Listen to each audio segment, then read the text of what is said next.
What's up, guys? So this is Six Nations view from the sick bed. Well, not really view from the sick bed anymore because I'm stood up, but still not that able. So, review roundup of the weekend of Six Nations. So first game, Ireland versus Scotland. Got that one right. Ireland were just, do what they always do. The kind of just elite finishers. Dominated really. If you look at the stats, they dominated the stat sheet. I know a lot of people have been saying, Scotland butchered their chances, but you got to take your chances as well, and that seems to be something that actually the Irish are really, really good at. They're good under the high ball. They are, as far as I'm concerned, they have been the number 2 team in the world, and that has been made official now. They've jumped above England. They are the number 2 team in the world, number 1 in the Northern Hemisphere. They have been for the past year, as far as I'm concerned. And they put a beating on Scotland that was that came from admittedly came from a lot of Scottish mistakes, but like I said, you got to take your chances. If you're given those chances, it's all about taking them. You make your own luck. So good to see that from them, and dominated possession, dominated territory, more runs made, more meters made, all of the stats pointing towards an Irish win. And then we look at the horror performance of England. It was a terrible, terrible game, one of the most boring games. If you look at the stat sheet, or the majority of the stat sheet, England should have actually won it. More possession, more territory, but not by much. We're talking like 46 to 54 possession, I think, and 44 to 56 territory.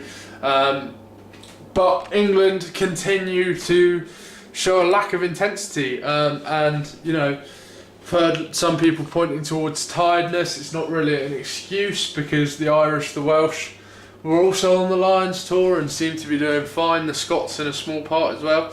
I know a lot of people say that the English started, a lot of the English guys started the Lions games, but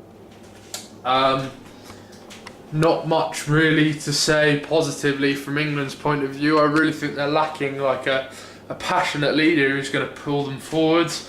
Not supporting each other in attack, just letting people get isolated. Having George Ford trying to push Matthew Bastareaud off the ball is just not going to work. You've got like a 120 kilo guy there, and then you've got like an 80-90 kilo fly half trying to push him off. It's just not going to work. England really missing Ben Youngs from my point of view as well. I think that's going to be interesting. I kind of hope that they go with Farrell at 10 next week. I think George Ford has been really good up until his time, for the time up until now.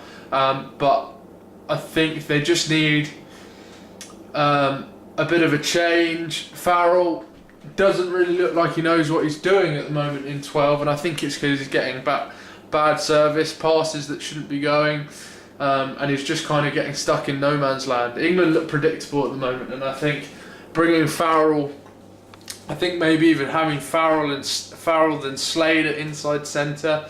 I was even talking to my friends about maybe bringing Elliot Daly to outside centre, and then having Johnny May, Jack Noel and Anthony Watson as your back 3, but I'm not sure Eddie Jones is going to go with that. I think he'll probably put, if he is going to bring in Slade, he'll put Slade at 13, or Slade at 12 and then JJ at 13. I think you need that extra ball player on the inside, but I think you've got to find some excitement and some dynamism and some pace as well.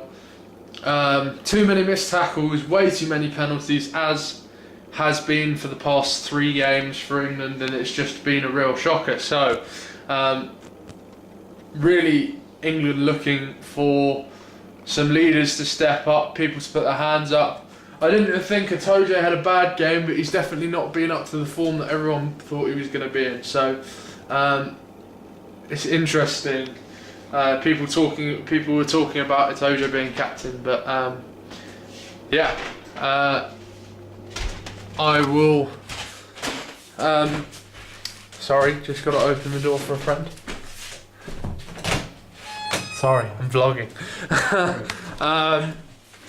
Yeah, so that's the England game taken care of. So interesting to see what they're going to do next week. I kind of hope that they just go for it and they shove Carl Sinclair, who was like a really big part of the effort in the late second half. I think he did really well coming on, so did James Haskell. I'm not sure about Haskell starting. I think on the bench, great. Comes off as a finisher, as Eddie Jones calls him, and gives that impact. Great, but I think Carl Sinclair could definitely start along with Joe Marler. I think England were very lucky with a lot of their penalties. Their penalty count was 15 penalties against them, but I think they could have had even more, because I think some of those scrum penalties that were given to Mako were very dubious and could have been given to the French side. Definitely agree with Brian Moore on that. And then we look at the final game, Wales-Italy. Not really much to say about that, other than Wales dominated. Italy looked good. I think their Tommaso Allen and their fullback, I can never remember his name, two really good kind of players to build around, and they've got some good players to build around, but they need more strength and depth. So that's what they'll be looking for. That's what Conor O'Shea, I think, will be looking for in the Italian league. So, you know, in the Italian team, sorry, in the top 14. So, yeah, George North back with a couple of tries, robbed of his hat-trick unluckily, but correctly. Finally getting some consistency in the refereeing. I think 100% yellow card for Anthony Watson. I also think 100% yellow card for Liam Williams. You know, Liam Williams can actually count himself lucky it wasn't a red, because there was contact with the head. I just think the outcome kind of affected that. Lots of people, I think the commentary team on, I think it was BBC, seemed to be umming and ahhing about that Liam Williams yellow, but it was so clear to be a yellow and could have been more.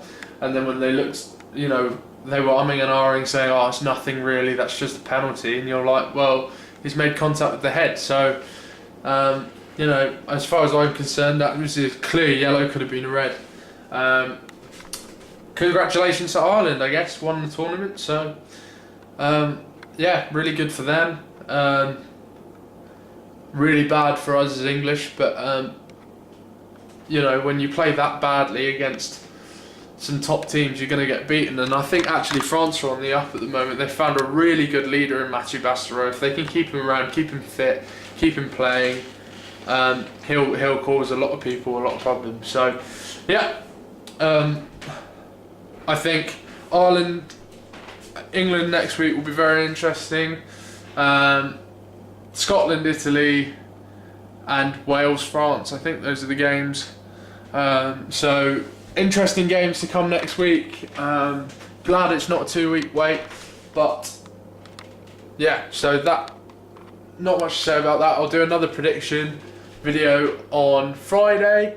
Let me know in the comments if you agree with what I've said. If you disagree, like, subscribe and share. Cool.